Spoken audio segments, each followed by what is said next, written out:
Have you ever wondered why one person keeps coming back to your mind? No matter how much time has passed, no matter how much you try to let go, they're still there, like a whisper in the background of your thoughts. It's not just about love. Sometimes it's someone who hurt you, or someone who never even knew how deeply they impacted your soul. But what if I told you, according to Carl Jung, it's not them you're haunted by. It's a part of yourself that they've awakened. Why do you feel so drawn, so unsettled, so stuck in the memory of someone who is no longer part of your life? This isn't random. Jung believed that the people who live in our minds are often mirrors for the parts of ourselves we've yet to understand. And in this video, you'll discover the deeper truth, not just about them, but about you. Let's go deeper. Carl Jung wasn't just a psychologist. He was a soul mapper, a man who believed that the answers we seek outside are actually reflections of the truths buried inside. He saw our mind not as a surface, but as an iceberg, with most of it hidden, submerged, unexplored. And in that deep space beneath your everyday thoughts, Jung found something powerful. That the people who linger in your memories, who won't leave your thoughts, even after months, years, are connected to something unresolved inside you. You're not obsessed, you're not broken. You're being called to look closer at your own inner world. Because the person who won't leave your mind might be holding the key to a part of you that you've ignored, denied, or forgotten. So ask yourself, who's the one person you think of again and again? Let's explore why they're really there. When you're ready, say next, and I'll guide you into Jung's first insight, the shadow. Shadow theory. Carl Jung called it the shadow. The parts of ourselves we push down, hide away, or pretend don't exist, not because they're evil, but because they don't fit the image we try to show the world.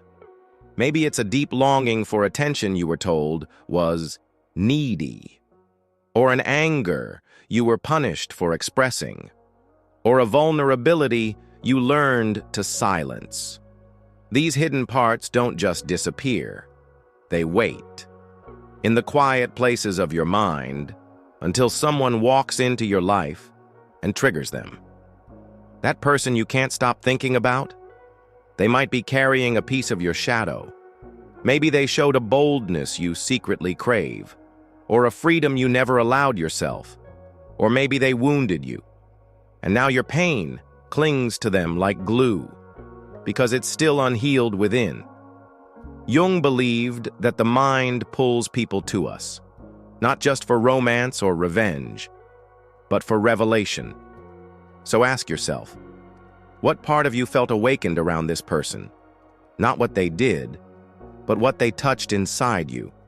Because that might not be about them at all. It might be about a version of you asking to be seen. Pause here. Take a deep breath.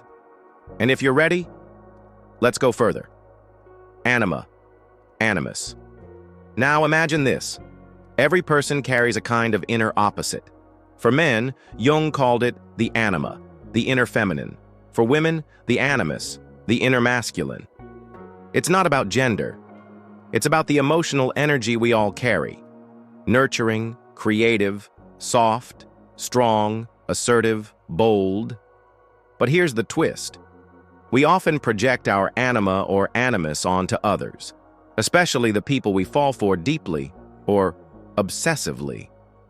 That man you couldn't stop thinking about? Maybe he wasn't just himself.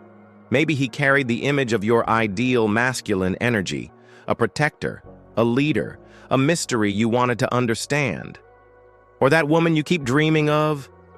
Maybe she wasn't just beautiful. Maybe she was the voice of your inner softness, a mirror to the part of you that longs to feel, to express, to surrender. We don't just love people. We love what they awaken within us. And sometimes, when someone lingers in your mind, it's not because of who they are. It's because of the part of your soul they represent. So think about it. What were you really seeing in them? Not their job, not their looks, but the energy they carried. Was it freedom, safety, passion, peace? What you keep replaying might be your inner self asking for balance. Projection. Now let's talk about projection.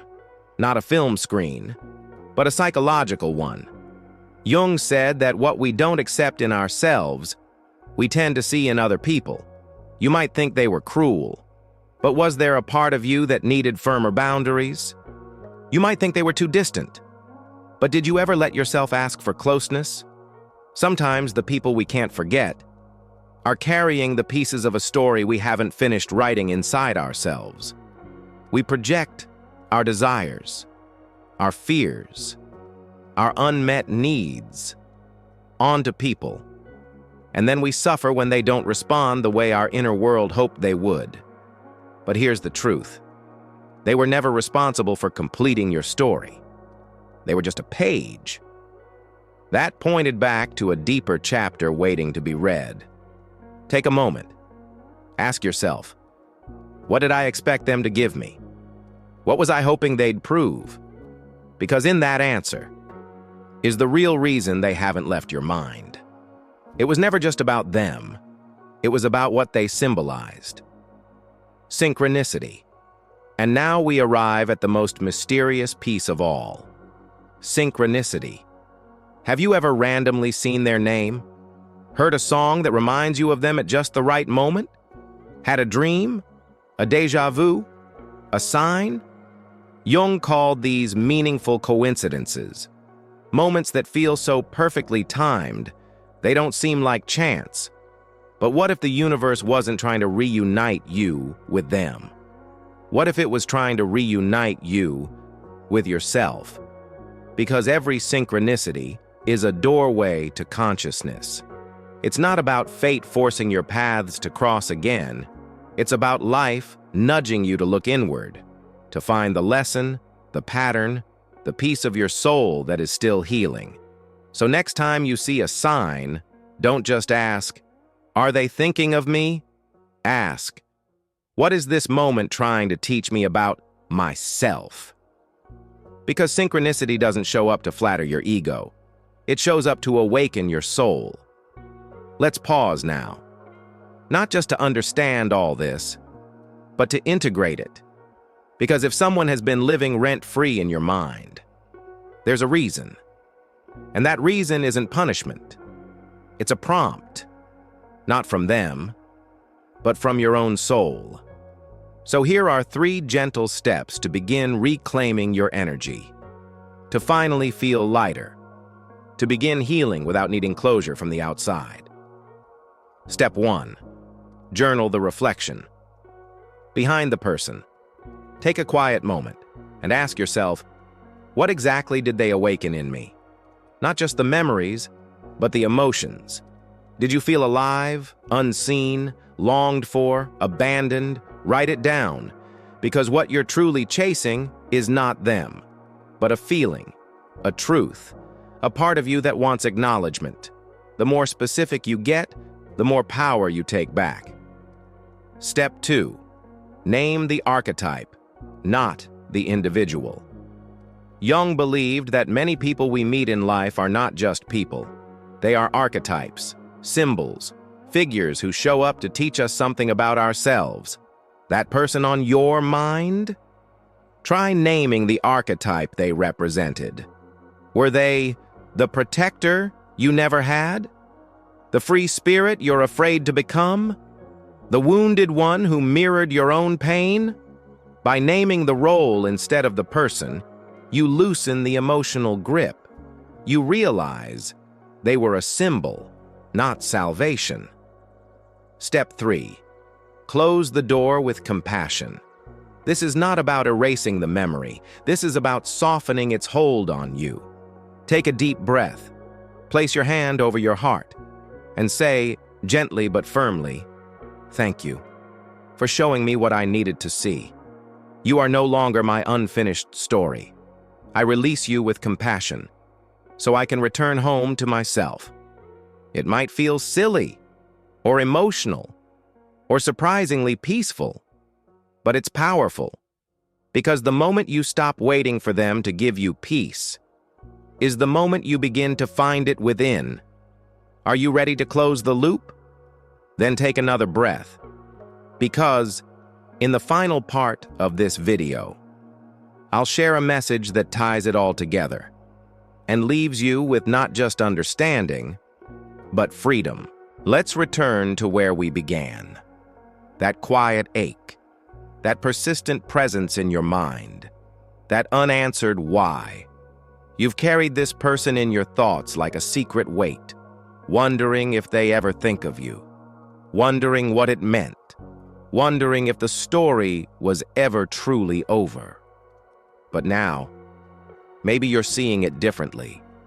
Maybe the reason they linger isn't because they're your destiny, but because they were your mirror, a reflection of your hidden longing, your quiet pain, your deeper truth. Carl Jung once said, "Until you make the unconscious conscious, it will direct your life, and you will call it fate." What felt like fate might have been your own shadow, your inner anima or animus, your projections, your unanswered questions, all wrapped in the image of a single person. But now you see, they weren't here to complete you. They were here to reveal you. And maybe the real healing begins, not when they finally message back, but when you start listening inward. So let me ask you, gently, what part of yourself have you been ignoring while focusing on them? What piece of your soul is still waiting for you to turn around, to notice, to hold it with love? That's where the peace is. That's where the obsession ends.